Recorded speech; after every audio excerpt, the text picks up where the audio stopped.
parce qu'elle pose question à toute conscience humaine, ne devrait être décidée que par la voie du référendum. La télévision quitte le domaine du laboratoire et entre dans le stade des réalisations pratiques. Today, in the world of freedom,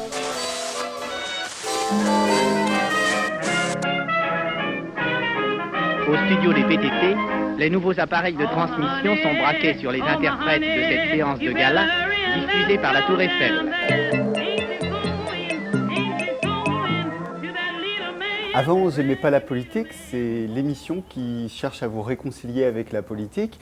C'est la deuxième saison et c'est une saison particulière puisque le 7 mai prochain, on connaîtra le prochain président ou présidente de la République. Notre invité, c'est Henri Guénaud. Merci d'avoir accepté notre invitation. Vous êtes, on le sait, l'ancien conseiller spécial du président Sarkozy. Vous êtes député des Yvelines et vous êtes candidat à la primaire à droite et candidat à la présidentielle si vous n'avez pas vos parrainages, c'est ce que vous avez annoncé. Vous sortez un ouvrage chez Odile Jacob qui s'appelle « En finir avec l'économie du sacrifice ». Un gros ouvrage. C'est 600 pages. J'avoue à nos téléspectateurs, je n'ai pas encore terminé la lecture. Si vous êtes président, quelle est la première mesure que vous prenez pour en finir avec l'économie du sacrifice ? Alors, je ne vais pas répondre à votre question de cette manière. D'abord parce que personne ne sait où nous en serons en mai prochain. Est-ce que nous serons au milieu d'une grave crise financière, politique on ne prend pas une mesure indépendamment de toutes les autres. Par exemple, il n'y a pas une mesure miracle contre le chômage. Le chômage, c'est le produit de toute une... On voit quand même que le mandat actuel, le fait de ne pas forcément réussir bien les 100 premiers jours, on dit souvent aux États-Unis, il faut réussir les 100 premiers jours. Le fait de ne pas réussir forcément les 100 premiers jours, le président est élu en mai, et il y a peut-être l'impression chez les Français qu'on commence par partir en vacances et c'est déjà trop tard. Est-ce qu'il ne faut pas quand même un ensemble de mesures fortes dès le début d'un mandat ? Je ne crois pas que les choses se jouent en 100 jours, parce que si elles se jouent en 100 jours, il ne reste plus qu'à ramener le mandat présidentiel à 3 mois. Moi, ma conviction, c'est que nous payons aujourd'hui le prix d'une vision intellectuelle erronée, d'une représentation erronée de ce qu'est la réalité de la société, la réalité du monde. Vous pouvez très bien regarder par exemple le marché du travail comme deux courbes qui se croisent, l'offre et de la demande, avec des salaires qui s'ajustent pour équilibrer le marché du travail. Vous pouvez aussi le regarder comme la vie de millions de gens, mais ce n'est pas du tout la même chose. Selon comment vous regardez le monde, comment vous regardez la société, selon que vous aimez un peu plus les gens ou un peu moins, vous n'allez pas faire la même chose. Donc nous avons tout à rebâtir. Le chômage, la croissance, le développement, le progrès économique et social. Vous parlez de chômage, de croissance, vous consacrez 600 pages à l'économie. Oui. C'est un peu ovni dans le paysage où depuis la rentrée, on parle identité, burkini, religion. C'est assumé, vous trouvez que... Bien sûr, c'est un ovni pour deux raisons. D'abord, et je l'assume, d'abord, l'économie, c'est un sujet absolument capital. Pourquoi ? D'abord parce que c'est le sujet sur lequel se joue aujourd'hui la crédibilité de l'État. Ou bien l'État est capable de faire quelque chose dans le domaine de l'économie, ou bien il n'est plus capable de faire grand-chose. C'est d'ailleurs quand on pointe l'impuissance de l'État, on en revient toujours d'une manière ou d'une autre à l'économie. Deuxièmement, comment voulez-vous traiter les autres problèmes de la société sans moyens ? L'économie pose la question des moyens. Si nous ne sommes pas capables d'offrir à nos enfants, mais aussi chômeur de 50 ans qui a encore 3 enfants à élever et qui vient de perdre son emploi et qui n'en retrouve pas. Si nous ne sommes pas capables de leur offrir une espérance, si nous ne sommes pas capables de leur offrir une place dans la société, alors comment pouvons-nous espérer garantir la cohésion de cette société ? Comment pouvons-nous espérer apaiser les tensions qui aujourd'hui la traversent ? Comment pouvons-nous espérer donner une vie un peu meilleure à la plupart de nos concitoyens ? Donc, comment pouvons-nous nous défendre si nous n'avons pas les moyens de nous défendre ? Donc, ça n'est pas tout l'économie, bien sûr, mais c'est absolument capital. Et je suis frappé. Avant certains sujets Mais oui, parce qu'à la fin, on bute toujours là-dessus. On fait des promesses sur tous les sujets, et puis à la fin, on vous dit, oui, mais il n'y a pas de moyens. Et donc, que va-t-on continuer à faire, à arbitrer toujours, à faire un peu moins de sécurité, un peu plus de santé, ou un peu moins de santé, un peu plus de sécurité? Point de départ, c'est arrêtons de penser que le sacrifice des gens est la solution à tous nos problèmes. Ils ont déjà, pour la plupart, pas tous, il y a quelques-uns qui tirent très bien la épingle du jeu, mais ils ont pour la plupart déjà supporté beaucoup de sacrifices depuis plusieurs décennies. Et deuxièmement, pour ceux qui veulent faire de la politique, c'est une formule de mon vieil ami Charles Pasqua, pour faire de la politique, il faut aimer les gens. Voilà.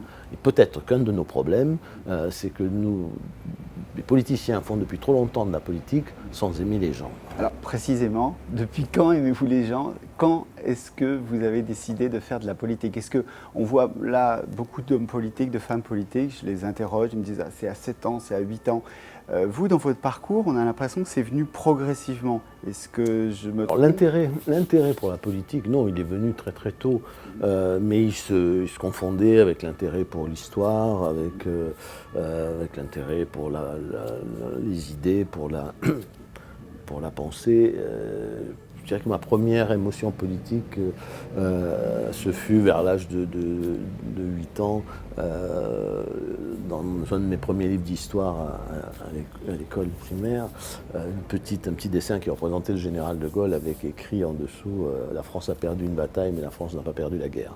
Voilà, disons que je suis devenu gaulliste ce jour-là, alors gaulliste naïf d'enfant, mais après la pensée s'est structurée. À ce moment-là, vous vous êtes dit, peut-être, parce qu'on peut regarder le général de Gaulle, l'admirer, mais dans la tête d'un enfant, on peut aussi se dire, tiens, un jour, j'aimerais lui ressembler. Enfant, on aime toujours ressembler à ses héros. Alors mes héros, il y avait le général de Gaulle, il y avait Napoléon, il y avait Colbert, je n'ai compris qu'après la cohérence de ce panthéon de Colbert, Napoléon, De Gaulle, Richelieu, enfin bon. L'événement de l'histoire de France qui pour vous est structurant? Alors ça dépend de ce qu'on appelle structurant. Il y a beaucoup d'événements très importants dans l'histoire de France. Il y a ceux qui sont structurants de façon négative, qui ont représenté un traumatisme. Il y a eu 2 grands traumatismes dans l'histoire de France, pour nous en tout cas, Français du XXIe siècle, même si nous ne nous en rendons pas toujours compte, c'est la décapitation de Louis XVI et la défaite de 40. Henri Guédon, on a l'habitude de terminer toujours sur une question d'un étudiant qui, là, vient de Lyon. Il est en éco-gestion à Lyon, donc on va l'écouter, là, une question à vous poser.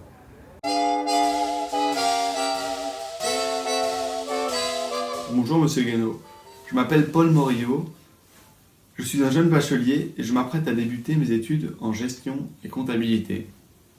Et je voulais vous demander, quel est votre point de vue sur le clivage historique entre la gauche et la droite? Et si ce dernier a plus tendance à s'estomper ou au contraire à s'accentuer? Vous savez, je vous ai dit dès le départ que je me suis défini d'emblée comme gaulliste.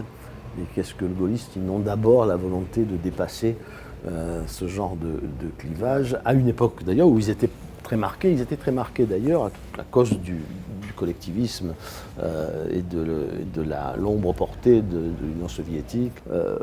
Pour moi, je fais mienne la phrase du général de Gaulle, à la fois comme un idéal et comme une réalité qui s'impose aujourd'hui de plus en plus. La France, c'est tous les Français, ça n'est pas la droite, ça n'est pas la gauche, la France. Je crois que ça, vraiment, cette histoire de camp, et de plus en plus ces partis qui sont ancrés dans des camps qui ne représentent absolument plus rien, sont aussi à l'origine de la crise de la politique. Il y a deux raisons à la crise de la politique, cet enfermement. J'en parle d'ailleurs dans le livre, qu'est-ce qu'il peut y avoir de plus imbécile que de penser que la demande est de gauche et que l'offre est de droite en économie? C'est totalement absurde. L'économie, c'est fait d'offres et de demandes, et les crises, elles sont faites de crises qui mêlent à la fois l'offre et la demande, et tout ça n'a strictement aucun sens. Mais on en est là. On en est là à se dire je suis pour la demande, je suis de gauche, je suis pour l'offre, je suis de droite. Et alors quand quelqu'un de gauche propose une politique d'offre, on dit c'est un traître. Quand quelqu'un de droite propose une politique de demande, on dit c'est un traître. Tout ça est absurde. Et la deuxième raison, la deuxième cause de la crise de la politique aujourd'hui, c'est qu'on a mis les responsables politiques, où ils se sont mis dans une situation où ils doivent assumer des responsabilités qu'ils ne peuvent plus exercer. Ils ne peuvent plus l'exercer parce qu'ils se sont privés des moyens de l'exercer. Bon, ça ne peut pas durer. Vous savez, puisque votre émission c'est la politique, il faut se demander parfois ce qu'est la politique et les raisons d'en faire. Qu'est-ce que la politique ? Pour moi, c'est l'irruption de la volonté humaine dans l'histoire.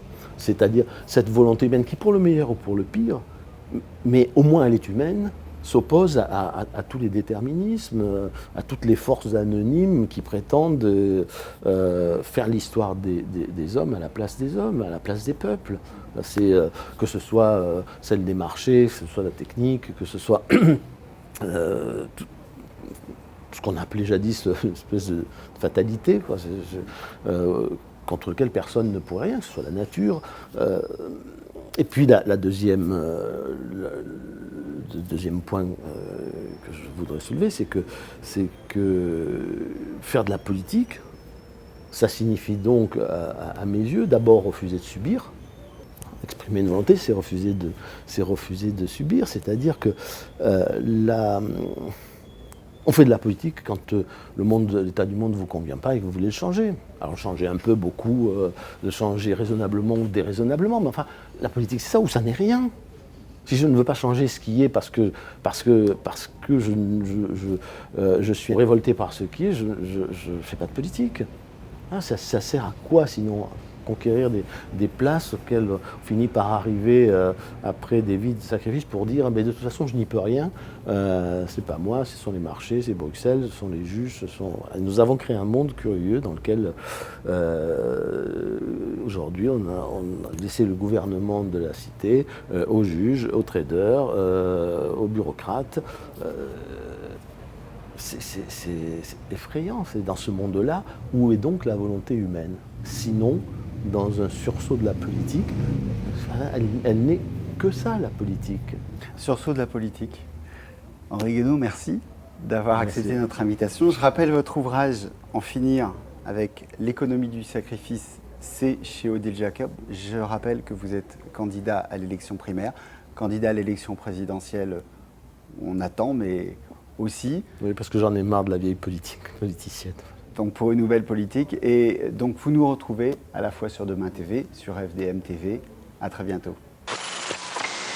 Parce qu'elle pose question à toute conscience humaine, ne devrait être décidée que par la voie du référendum. La télévision quitte le domaine du laboratoire et entre dans le stade des réalisations pratiques. Today, in the world of freedom,